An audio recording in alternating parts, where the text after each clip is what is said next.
반갑습니다. 우리 지난주에 부활주일 기념해서 우리가 예배를 드렸죠. 여러분 어떠세요? 한 주 지나니까 다 까먹게 돼요. 어쩔 수 없는 것 같아요. 우리 인간은 하루 전의 일도 까먹고 대화 중에 갑자기 내가 뭔 말할라 했지? 우리가 방금 말하려고 했던 것도 까먹는 존재들이라 하루가 지나면 다 까먹기도 하기 때문에 지난주에 있었던 이 부활주일 우리가 까먹지 않아야 되는데 까먹을 때가 참 많은 것 같습니다. 하지만 이 부활주일이 우리에게는 가장 중요한 날이에요. 우리의 생일보다, 여러분의 생일보다. 여러분 365일 중에 생일을 가장 좋아하잖아요. 그렇죠? 이상하게 들뜨고 기다려지고 365일 중에 가장 기념이 많이 됐고 부활하신 예수님이 없으면 우리 생일은 저주예요. 저주. 태어난 게 저주라. 태어나서 지옥 가야 되잖아요. 결국 왜 나를 태어나게 해서 지옥 가게 하십니까? 라는 그냥 그 저주 아래에 있는 거예요. 부활하신 예수님이 없으면. 세상에서 이 성탄절 없애려고 메리 크리스마스라는 단어 없애려고 미국에서는 법도 만들고 그거 외치면은 벌금 물게 하고 그래가지고 결국 해피 홀리데이 이걸로 다 바꿔놨거든요. 근데 사단의 전략이 거기까지인 거예요. 성탄절보다 훨씬 중요한 게 부활주일이다. 이 부활주일이 없으면, 부활한 게 없으면 성탄절이 아무 의미가 없는 거예요. 그렇잖아요. 그냥 석가탄신일, 공자탄신일 이거랑 다를 바가 없는 거예요. 부활하신 예수님이 없다면. 지금까지 부활을 에어컨 틀어주셔도 돼요. 부채질 많이 하시는데 에어컨 틀으셔도 됩니다. 부활주일이 지금까지 부활을 주장하는 사람들이 굉장히 많았어요. 여태껏 이 세상에 살아가면서 많은 사람들이 부활을 외쳤는데 이 이야기가 어느 순간 쏙 들어가는 거예요. 부활에 대한 이야기를 했던 그 많은 이야기와 사건들이 쏙 들어가고 왜 그러냐? 다 죽었기 때문에. 근데 2000년 동안 이 예수님의 부활 사건은 지금도 우리에게 이어지고 있고 계속 진행 중이에요. 왜냐? 실제 부활하셨으니까. 그래서 우리가 이 부활주의를 계속 잊지 않고 또 잊지 않고 기억하고 또 기억하는 게 중요하다. 우리가 어떤 십자가 사건은 계속 기억하는데 이상하게 부활은 잘 우리 마음속에 안 담기는 것 같아요. 제가 지난주 메시지 마치고 그냥 달걀 하나씩 줬어야 됐나? 그거 얼마나 비싸다고. 그냥 맨투맨에 달걀 로고 딱 박아가지고 이렇게 선물 하나씩 줬어야 됐나? 그거라도 입혔어야 이거 옷을 빨면서라도 부활을 기념할까 이런 생각을 많이 했는데 여러분 진짜 이 부활하신 주님을 기억하시고 그거보다 더 중요한 거는 부활에 끝나지 않고 이 부활하신 하나님께서 우리와 함께 하신다는 거.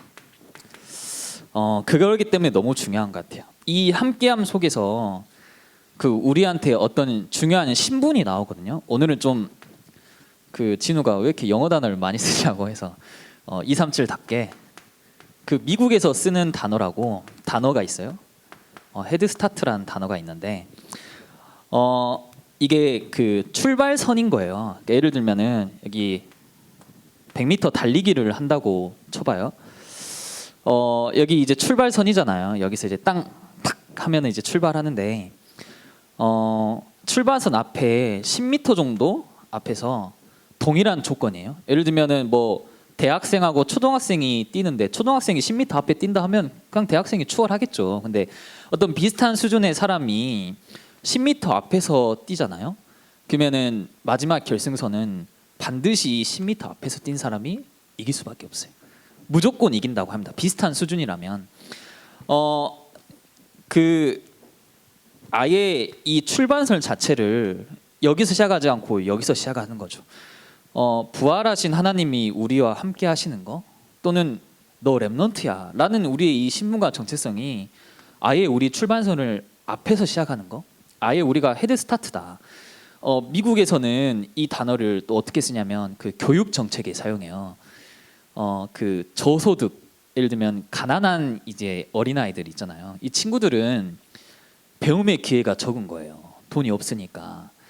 보통 저소득층 학생들은 뭐 교육도 제대로 받지 못하고 학원도 못 다니고 하다 보니까 이 친구들이 그 평범하게 살아가는 사람들 있잖아요. 그러니까 평범한 가정에서 보통의 삶을 살아가는 사람들이 아이들이 이 출발선에서 시작한다면 그 저소득 아이들은 이 출발선이 아니라 여기 뒤에서 시작하는 거예요. 아예 이 출발선이 다른 거예요. 배움의 기회가 적으니까. 그래서 미국 정부가 우리 이 친구들, 이 가난한 친구들이 최소한 같이 출발선에 출발하게끔 해줘야 되지 않겠냐. 너무 뒤처지지 않아야 되지 않겠냐 하면서 뭐 교육도 지원해주고 무상으로 뭐 경제적 지원도 해주고 그래서 여기를 이렇게 앞당겨서 같이 출발하게 하는 거죠. 그것보다 우리는 이 사람들보다 우리가 앞서서 출발한다. 그 사진 한번 띄워주실래요?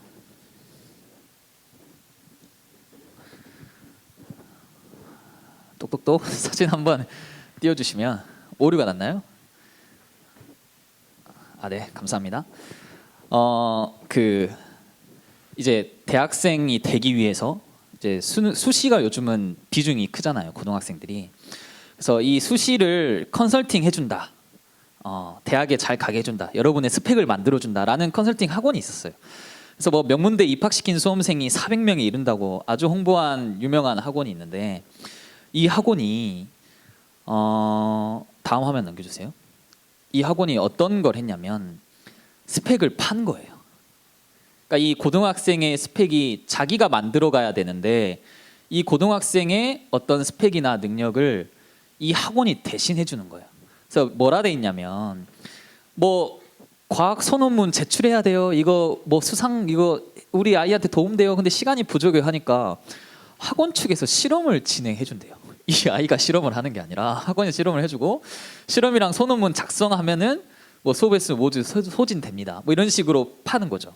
여기는 뭐 독후감 이런 것도 하잖아요. 생활기록부 뭐 독후감 그리고 뭐 독후감 수상대 이런 거 하는데 뭐 자녀 별다른 의견 없으면 이 책으로 독후감 써서 보내드리겠습니다.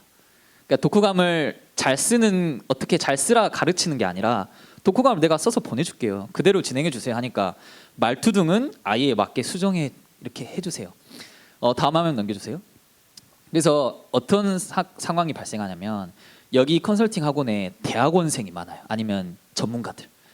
그러니까 예를 들면 고등학생이 논문을 쓰고 실험해봤자 얼마나 잘하겠어요. 근데 이 대학원생들이나 어떤 전문인들이 그걸 대신 써주고 이 수상을 대신하게 해주고 그게 이 생활기록부에 들어가고 그래서 이 학생은 자기가 공모전 출전하지도 않았는데 수상 이력이 이렇게 막 적혀 있는 거예요, 생활기록부에.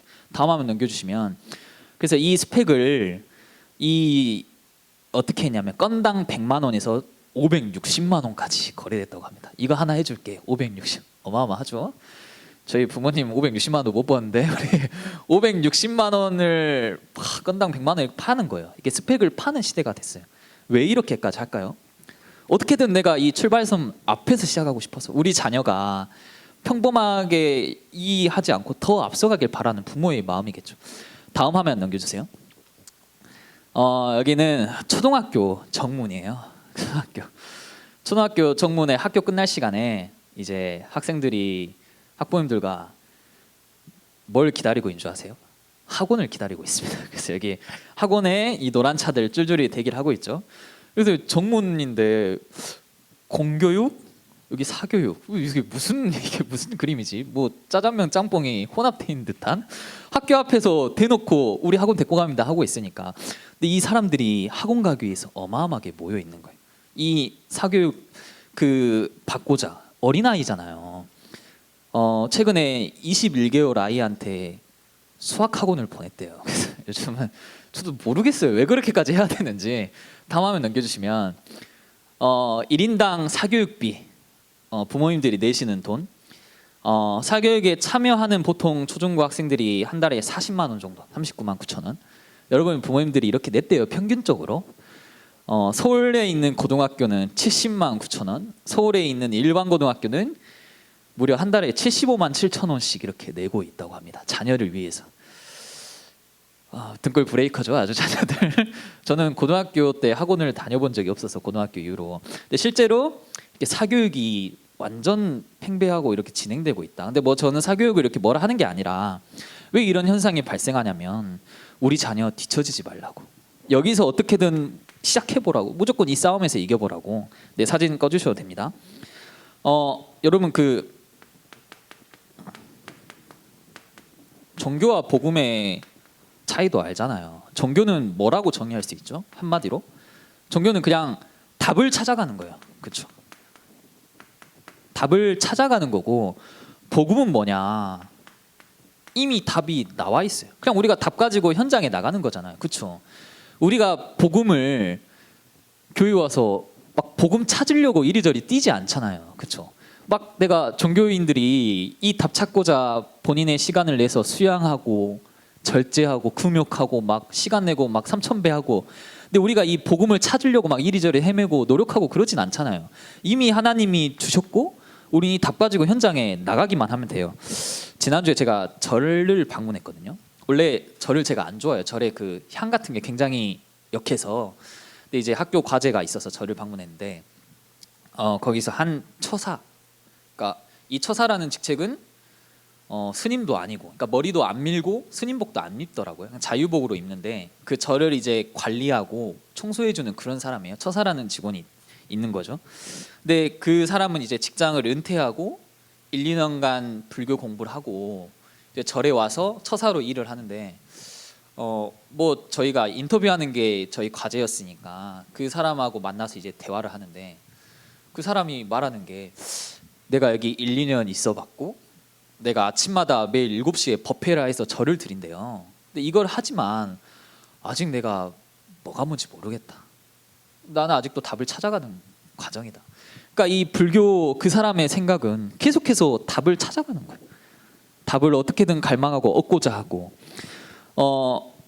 여러분 그 오늘 내일 장학회 그쵸? 헌신 예배 있죠?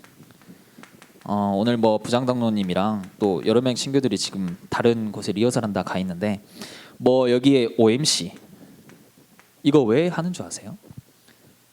이게 완전 중요한 게 너 세상 사람들과 구별된 사람이야.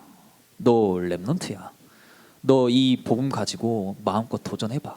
우리 교회가 너 배경 되어줄게. 우리 OMC가 너 배경 되어줄게. 너 여기 있는 존재야. 마음껏 세상에 뒤처지지 말고 진짜 마음껏 도전해봐 하면서 이렇게 후원을 해주는 거거든요. 장학금도 주고. 그 최근에 그 김치 논쟁, 그쵸? 그 차이나에서 우리 김치가 원조, 중국이 김치가 원조야라는 말을 이렇게 많이 하고 있어요. 뭐 독도는 일본 땅이다 이후에 가장 황당한 사건이지 않을까. 그래서 뭐 한 댓글에는 저 중국 사람들은 예수도 중국인이라 한다. 그냥 저렇게 하게 놔둬라 이런 말도 있는데 뭐 별 말이 많아요. 그 뭐 피자의 원조는 망친 만두에서 시작되었다. 패션의 원조도 중국이다. 뭐 케찹의 원조도 중국이다. 근데 코로나의 원조는 중국 아니야. 그거 우리에서 시작된 거 아니야.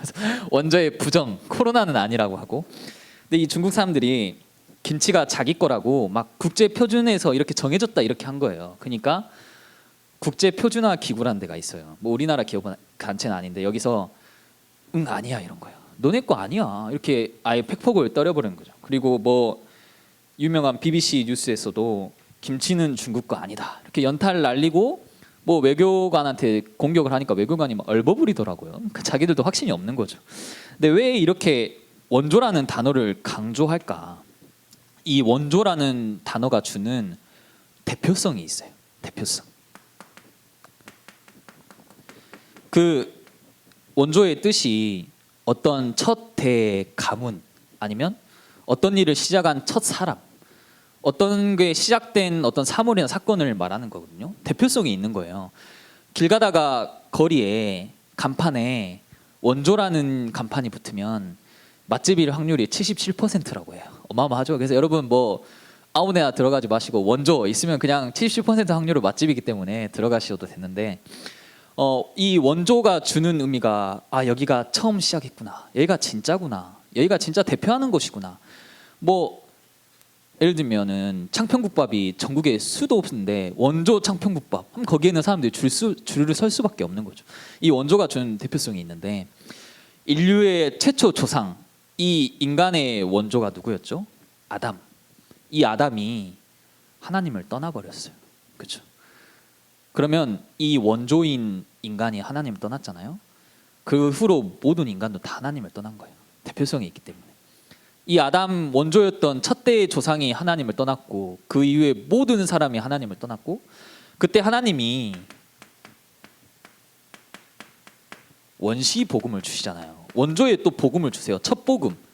이때 복음을 우리에게 주시고, 그리고 이 흐름 안에 창세기 12장 1절에서 3절에 이 우리에게 원조의 축복을 허락하세요.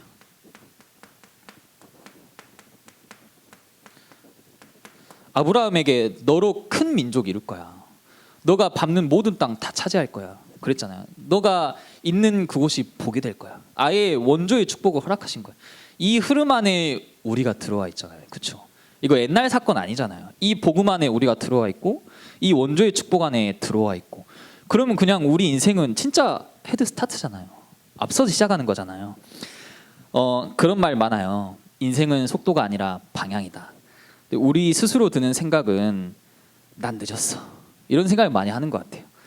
난 안 돼. 현실과 타협하고. 근데 요셉이 왕 앞에 서기 전 감옥에 있을 때까지 나이가 30이었어요. 그렇죠? 민요셉 아직 많은 거 아니다 나이. 요셉이 30살까지 감옥에 있었고, 이스라엘 민족을 끌고 나온 모세의 나이가 80세였어요. 그렇잖아요. 나이가 중요하지 않잖아요. 바울도 마찬가지예요. 바울이 그 복음 믿는 사람들 핍박했을 때 그때 바울의 나이가 30대였어요. 그럼 바울이 회심하고 전도운동 일으킬 때는 더 인생 중반부 넘어갔을 때였을 거 아니에요. 인생은 속도가 아니라 방향이다. 우리가 진짜 이 출발선 이미 앞에 있기 때문에 우리가 어떤 정확한 방향 가지고 가는 게 너무 중요하다. 창세기 오늘 28장을 봤는데요. 한번 봐보실래요? 창세기 28장의 내용은 야곱의 내용인데, 야곱에게는 쌍둥이 형이 있었죠. 에서. 근데 이 에서가 장자권을 뺏어가 버려가지고 야곱을 죽이려고 쫓아오는 거예요. 그러니까 이 야곱이 무섭잖아요. 형 에서가 싸움꾼이었는데 자기 죽이려고 쫓아오니까 이제 산촌 집으로 도망가고 있는 상황이에요. 이 배경이. 그래서 11절에 길바닥에서 처량하게 도망가다가 이 돌을 베개 삼아서, 그때 뭐 베개가 있었겠어요? 돌을 베개 삼아서 이제 누워서 자고 있는 이런 비참한 상황, 도망가다가 그때 12절에 막 꿈에 사닥다리가 나타나고 천사가 왔다 갔다 하고, 그때 하나님의 음성을 듣는데 하나님이 뭐라 하시냐면, 야곱아, 내가 너와 함께하고 있어. 이런 말씀을 하시는 거예요. 아버지와 너 할아버지에게 약속했던 모든 민족 줄 거야. 너가 큰 복이야 될 거야 했던 그거 너를 통해 이룰 거야. 이걸 야곱에게 말씀하신 거예요. 그때 야곱이 꿈을 깨요. 그리고 고백하는 게 16절에 여호와여 과연 여기 계시거늘 내가 알지 못하였도다. 하나님은 처음부터 야곱을 픽했어요. 정했어요. 이미 이 출발선 자체가 다른 사람, 헤드 스타트인데, 야곱은 하나님이 함께 하시는 걸 몰랐던 거예요. 하나님이 자기를 택하시고 함께 하시는 걸 몰라서, 왜냐 자기는 도망자거든요. 에서 피해서 도망가고 있는 비참한 상황이니까 하나님이 함께 하는 걸 모르는 거죠. 그래서 16절에 과연 하나님이 여기 계시거늘 내가 알지 못하였도다. 이 고백하고 그냥 야곱이 털고 일어나 버려요. 아, 하나님 함께 하시는구나. 나 문제 아니구나. 우리도 똑같은 모습이죠. 부활하신 하나님이 함께 하시는데, 너 렘넌트라고, 너 남은 자라고 말씀하시는데 우리는 이게 눈에 안 보여요. 그러다 보니까 상황에 속고 현실에 속고 우리는 아무것도 없는 것 같아 보이고 뒤처져 있는 것처럼 보이고, 그러다 보니까 그냥 오히려 내 불안한 모습들, 나의 어떤 뭐 염려스러운 모습들만 강조되는 거죠. 우린 이미 이 성경 역사를 통해서 시대의 재앙들이 어떻게 찾아온지 다 미리 봤어요. 그렇잖아요. 저는 성경 역사를 통해 왜 시대 재앙이 오는구나 좀 발견했어요. 확인했고, 사람들에게 왜 영적 문제가 오고 왜 정신 문제가 오고 도대체 가정에 이런 문제들이 왜 오는가 저는 미리 봤어요. 성경을 통해. 그렇게 공부한 의사들이 가정의 문제가 왜 오는지 몰라요. 그렇게 공부한 의사들이 영적 문제가 왜 오는지 모른다니까요. 저 정신병이 왜 생기는지 몰라요. 공부는 하겠죠. 근데 이 사람이 왜 정신병이 돌고 막 했는지 모른다니까요. 코로나 시대 이후에 모든 병원에 그 진료하는 과 있잖아요. 진료 모든 과의 환자 수가 줄었다고 해요. 밖에 안 나가니까 사람들이. 근데 유일하게 정신과에 있는 진료 받는 환자들은 증가했다고 하죠. 다른 과는 다 감소인데. 근데 더 신기한 거는 정신과 의사가 실제로 고백했어요. TV에 나와서.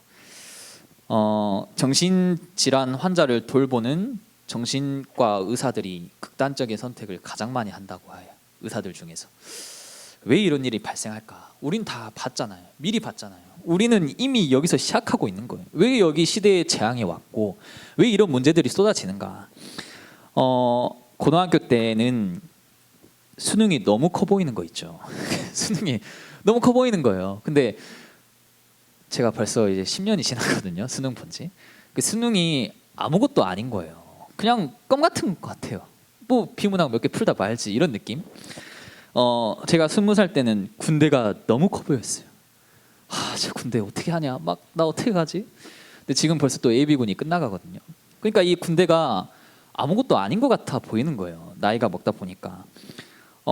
우리의 20대 지금 이 시기 뭔가 불안하고 염려스럽고 걱정되고 내 삶은 뒤처져 있고 이런 실패와 막 계속 무너진 이런 모습들 어른들이 봤을 때는 코웃음을 많이 치잖아요. 공감 안 해주고 괜히 우리는 꼰대라고 하지. 그들이 봤을 때는 청춘이라니까요. 우리 시대가. 그들의 삶이 더 힘들어요. 그들의 직장 생활과 아이를 키워야 되고 막 돈 벌어야 되는 게 더 힘들지. 지금 이 시기 우리의 현실 굉장히 커 보이지만 그 앞에 속지 않았으면 좋겠어요. 사단은 자꾸 속이잖아요. 사단의 역할이잖아요. 속임수잖아요. 창세기 3장부터 속였잖아요. 우린 이미 여기서 시작했는데 언약을 주셨고 부활하신 하나님이 우리와 함께 하신다. 오늘 말씀처럼 성령님이 우리와 함께 하시고 우리의 연약함도 알고 다 도우신다. 우리 앞에서 시작하는 이때 우리가 진짜 언약 붙잡고 속지 않고 이 시대 앞에 또 힘차게 도전하셨으면 좋겠습니다. 또 그게 우리의 여정인 것 같아요. 오늘 본문의 야곱이 과연 여호와께서 여기 계시거늘 내가 알지 못하였도다. 이거 붙잡고 그냥 훌훌 털고 일어나 버렸어요. 그 뒤에는 뒤도 안 보고 그냥 앞으로 전진할 수 있는 거죠. 이 언약 속에 여러분이 또 이 비밀 속에 함께 도전하길 바랍니다. 자, 기도하겠습니다. 하나님 감사합니다. 하나님 우리 인생의 여정을 언약의 여정으로 불러주시니 감사합니다. 하나님 우리가 세상이 알지 못하는 것을 미리 보고 미리 갖고 또 그 안에서 도전할 수 있도록 하시니 감사합니다. 하나님 우리의 환경과 상황에 속지 않게 하시고 우리의 믿음이 흔들리지 않고 오직 예수 그리스도와 이 복음만을 바라보고 나아갈 수 있도록 인도하여 주세요. 지금 더 살아계신 주 예수 그리스도의 이름으로 기도합니다. 아멘.